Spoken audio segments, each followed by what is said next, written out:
Well, I must admit, I missed a very important story that came out of Newsweek a couple days ago. This was pointed out by Richard Barris. His channel on YouTube, will give him credit, is People's Pundit Daily. It's great if you don't subscribe. He's a pollster, does a lot of great work. And today he brought a story to his listeners' attention. And I went and read it after the show, and I have to say, it's quite remarkable. It is in Newsweek. It's about signature reduction. That is the term that we're dealing with here. And if you Google Newsweek signature reduction, I'm sure you can find that. And what it has to do is with clandestine operations, undercover operations, spying, essentially. Fake identities, all of these sorts of things, with regards to people who are neither police officers nor, the CIA. This is, they take a long time in the article to try and explain sort of the nuance here and how this is different from the kind of stuff that the CIA does and how it's different from, what undercover police officers do. But the big story here, the big revelation, is that the federal government, the Pentagon, has thousands and thousands of people living everyday lives in this country who are essentially American sleeper cells, spies who have totally fake lives, totally made-up identities, fake interests, fake families, fake credit scores, everything. And they have seemingly normal jobs that look totally normal on the surface, but underneath they are working on behalf of the Pentagon, doing their bidding to some extent. And there are apparently lots of companies where you have these Pentagon spies working at very high levels, living seemingly normal lives, actually doing the Pentagon's bidding, spying for them, and also using their positions in these supposedly, private companies to conduct or to carry out essentially deep state policy. And so you don't know at any time. There could be a Pentagon spy, anywhere. Could be your next door neighbor. It could be, the guy in the cubicle next to you. You just don't know. If the U.S. is going to be operating spies regularly, just on a regular basis, having them embedded in American society, doing their bidding, it's a pretty scary prospect, and I'm glad that now we know about it thanks to Newsweek, because this is news to me. I mean, we all knew, thanks to Snowden, that the NSA has been spying on us digitally in what we say online, and perhaps, that's the most compromising stuff you can imagine, as things that people, say or do online. But at least you could feel safe in normal everyday life and not feel like you have government agents looking over your shoulder at all times, as long as, you don't see a badge and nobody says, hey, I'm with the FBI, you want to talk to me? Because if that ever happens, you have a right to remain silent. You don't have to talk to them. You can say, go screw off, go get a warrant. I don't want to talk to you. Subpoena me.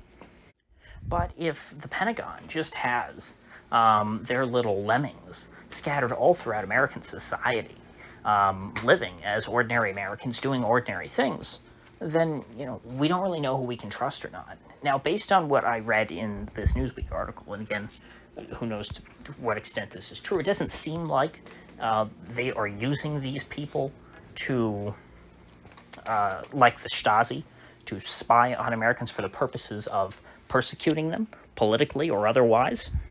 But it's a very short leap from what they're doing right now to the sorts of things that the Stasi did, or the Gestapo, or whoever, KGB, you name them.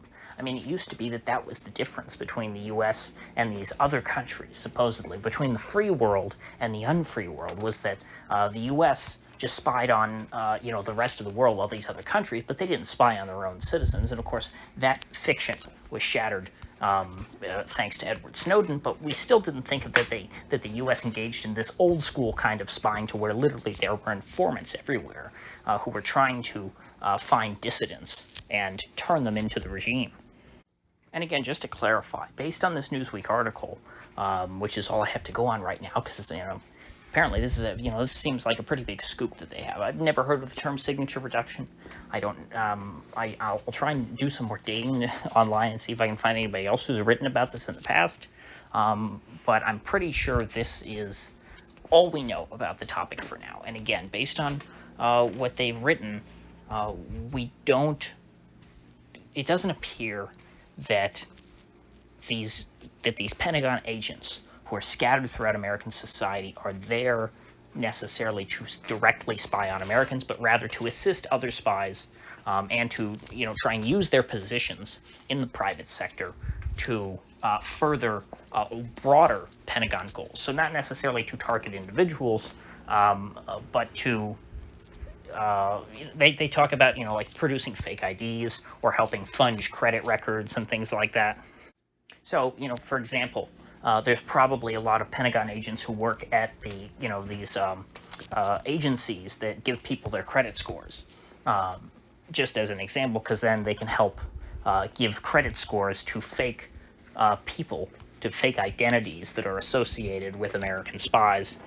That's one of the most obvious ways in which these Pentagon spies would be operating in ordinary American society. But another thing is, I think that is absolutely certain, something that me and many other people have talked about before, and that's operating within social media. I think it's very clear that social media companies have been heavily compromised by the deep state, essentially, by the intelligence community, by the Pentagon, by whoever you want to call them, and that would be necessary in order for the Pentagon to operate these troll farms that Newsweek is reporting about. Of course, all the same as the troll farms that they have in China and Russia, where you have keyboard warriors going online and trying to ingratiate themselves in online communities, stir up trouble, gather open source intelligence, this sort of thing. But also from their position within these social media companies, these spies who are always watching, if they see someone, cropping up and inching up in the social media ranks, and they think, hey, this person is counter to Pentagon interests, I'm sure that they have people in positions of power at these places who can very easily unperson these folks and censor them and kick them off of these major platforms.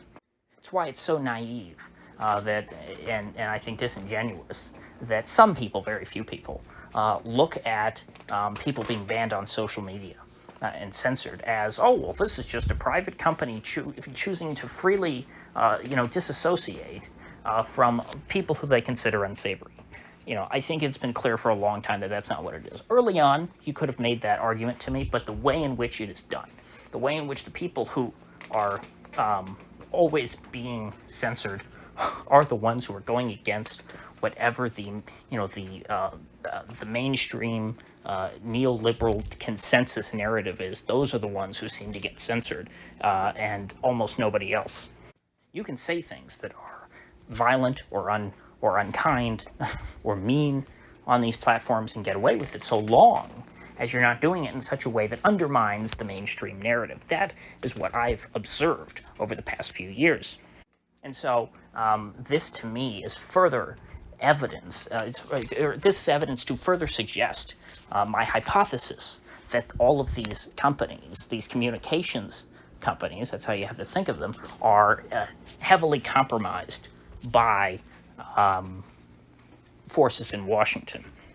According to Newsweek, about 60,000 individuals are part of this signature reduction program, and these are folks who are across all branches of the Pentagon, the Army, the Navy, the Air Force, SOCOM, the FBI.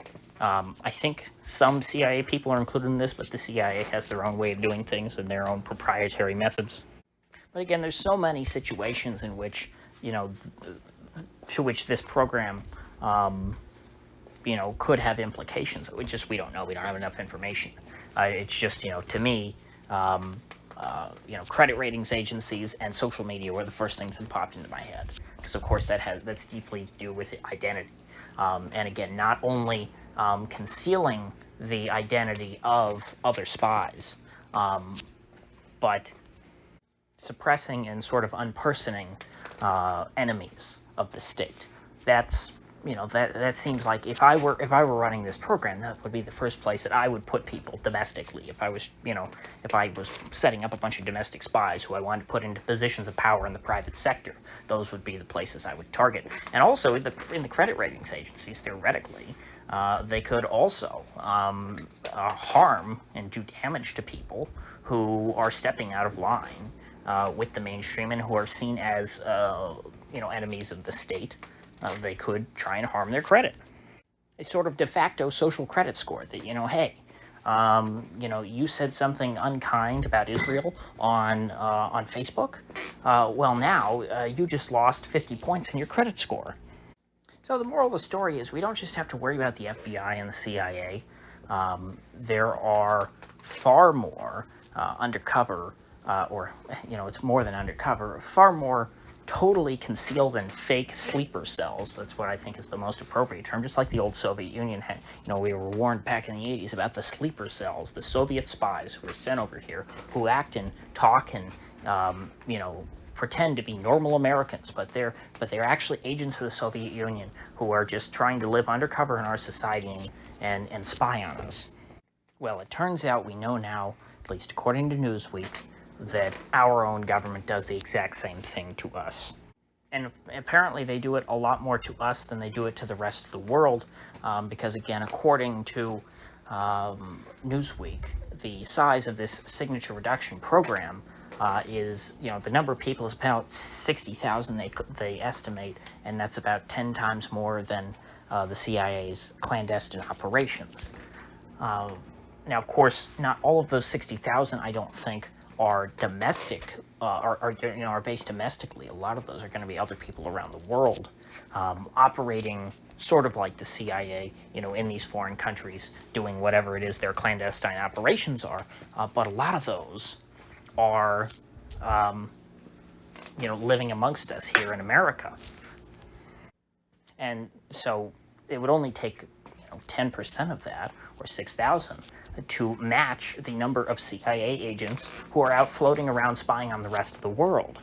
And so I think it is probably a decent assumption that the United States has more spies at home spying on Americans, infiltrating our society, than they do overseas, infiltrating the rest of the world.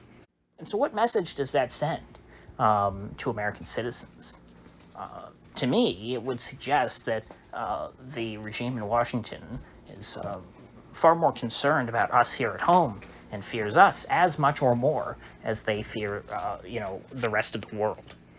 So I'm hoping now that this initial story has broken that maybe we'll start to find out more information about this kind of program as the years go on. Kind of like when Glenn Greenwald first published, the Snowden leaks. We learned so much more after that in those weeks. Now, I don't think this is nearly as big as the Snowden thing, but I'm hoping more people will follow up on this reporting and we'll continue to learn more about what exactly signature reduction is. Of course, just etymologically, the term seems to refer to a signature, meaning like something unique to you that you believe behind that stands out, and trying to reduce that so that these agents of the state just sort of blend in and can't be traced. And it would seem as though people who 20 years ago might have been just ordinary civilian government employees doing government work are increasingly being brought into the shadows in order to hide whatever it is the government is doing, and that more and more of the Pentagon is being shifted into this category of having fake identities and being concealed from the public. It's not just, the little CIA, one little division at the Pentagon who operates this way. It's increasingly more and more of the Pentagon, people from all parts of the Defense Department are just operating in the shadows. And so that just makes them less and less accountable to the American people when they already were, not accountable to ordinary Americans at all, as I think the story yesterday proved. You had an elected president who ordered the military, hey, the troops are coming home, like it or not. And the general said no, and they mutinied, and they won. Trump's now gone, but the generals continue to fight their wars. Now, just think about how much more these generals could get away with if we didn't even know that these troops were overseas. And most Americans don't know about most of America's wars, but at least it's not, classified, totally clandestine operations. A lot of them are, but there's a lot of it that we still do know about. And it seems as though the Pentagon is not content with that. They want more and more of their operations as time goes on to be completely concealed from the American public. They want to operate with total impunity. And so I think at this point, Americans domestically, now I don't think this will happen. I think there's a lot more that people are worried about that, so it'll fly under the radar. They need to be much more concerned about the entire Pentagon, not just little parts of it. Not that we could even rein in the CIA if we just focused on that. I mean, it's rough. It's not a nice thing to think about. So I think I'll leave it there and see you folks back here tomorrow.